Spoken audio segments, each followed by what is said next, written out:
bienvenue sur Core Chaîne Exclusif, la chaîne qui vulgarise au quotidien des informations sur la blockchain qui verra le jour très bientôt au niveau de Core Chain. Alors aujourd'hui nous continuons dans notre lecture du white paper et la fois dernière on s'était arrêté au niveau du consensus Satoshi Plus, c'est-à-dire le fonctionnement du système, comment fonctionnera le système. Alors ici on a une image qui va illustrer comment fonctionnera le système. On va agrandir un peu. Alors pour lire le système, et la figure ça se lit de la gauche vers la droite. Et là, on les appelle des agents. Alors là, je vais essayer d'expliquer un peu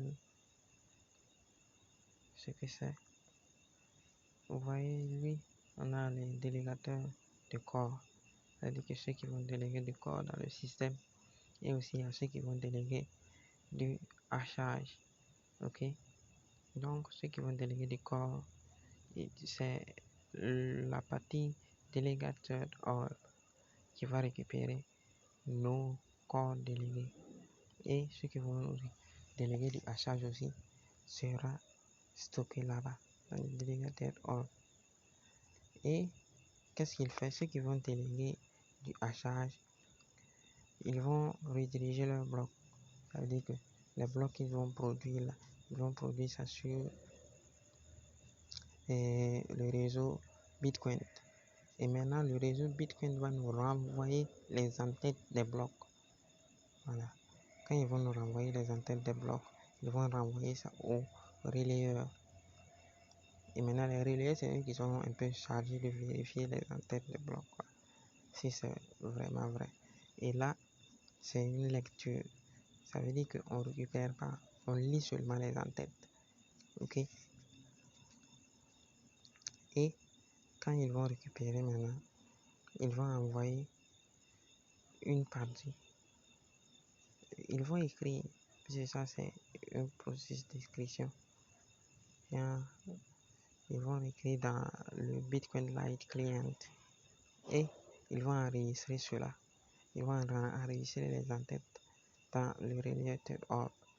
Maintenant, et tout ce qu'on a délégué dans le délégateur on va vérifier ça dans le délégateur client. Le délégateur client, ce qu'on va plus vérifier, c'est plus les entêtes des blocs, puisque on a les entêtes des blocs ici. Et maintenant, on va vérifier si les entêtes de blocs qui sont ici correspondent aux entêtes de blocs qui seront ici. Vous voyez? Puisque là, on le fait passer dans le réseau network pour s'assurer que les entêtes de blocs sont vraiment valides. Et maintenant, on récupère ces entêtes et on revient les comparer à ce qu'on a enregistré ici. Ok.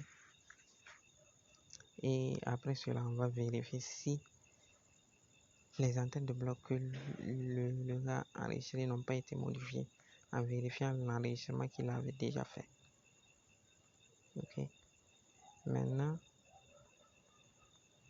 là, c'est les validateurs. Maintenant, le validateur, qu'est-ce que lui va faire? Lui, il va créer son compte en faisant un dépôt. Et il postule comme si c'était un candidat. Donc, lui, il va dans le candidateur hub. Ok. Qu'est-ce que va faire le candidateur hub? Lui, il va d'abord aller lire comment on appelle ça, les entêtes des blocs de BTC.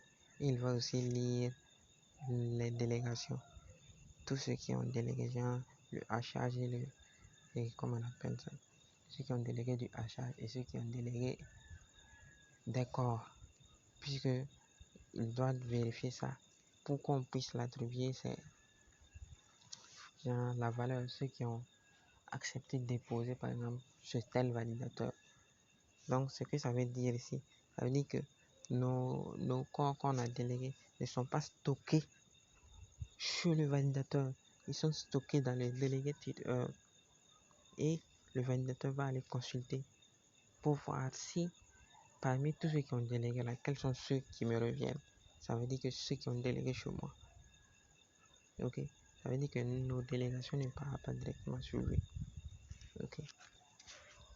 Donc, après avoir candidaté, il y a le validateur quorum. Ça veut dire que là, on va sélectionner les validateurs qui vont rentrer dans le quorum. C'est-à-dire que, en gros, seulement, on va sélectionner nos 21 candidats. Ok. Maintenant, quand on les a sélectionnés, il y a le slash module.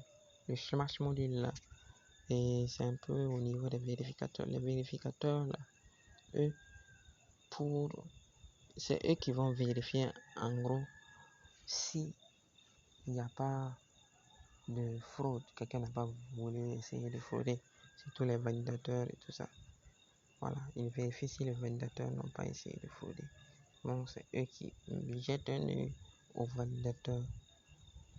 Et d'abord là, il va vérifier si le validateur a vraiment déposé les 10 000 corps nécessaires pour commencer à être un validateur. Il vérifie ça. Si ça c'est correct, il va vérifier au niveau des validateurs qui sont rentrés dans le quorum. Il va vérifier si il n'essaie pas de soumettre des transactions frauduleuses ou quelque chose comme ça.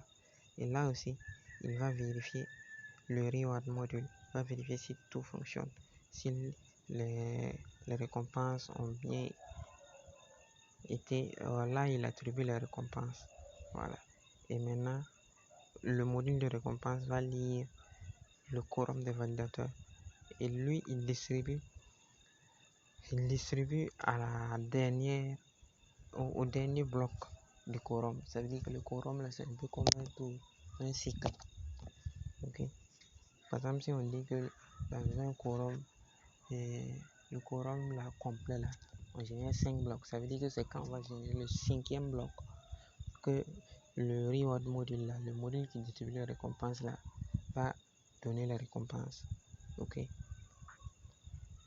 Et quand il va donner les récompenses, il va aussi aller lire ceux qui ont délégué, puisque en lisant aussi, puisque lui aussi pour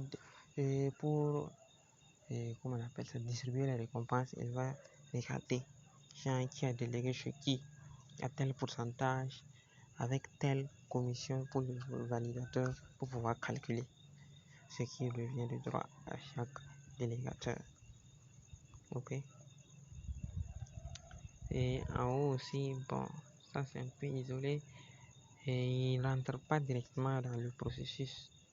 Voilà, lui c'est un peu comme un second tableau, si on pouvait considérer ça comme ça. C'est un peu comme un second graphique. Lui c'est le module de gestion, le module de gouvernance. Ok, le module de gouvernance sera directement relié à Core DAO, ça veut dire que le Core DAO, ça sera un peu la communauté. Voilà, la communauté Core qui vont pouvoir écrire dans le gouvernance module. Le module de gouvernance permet de changer, par exemple, du code, le fonctionnement des blocs ou tout ça. Voilà, le temps des blocs et tout ça. Donc, c'est à peu près le fonctionnement interne de Core. Voilà, de la blockchain Core, comme ça.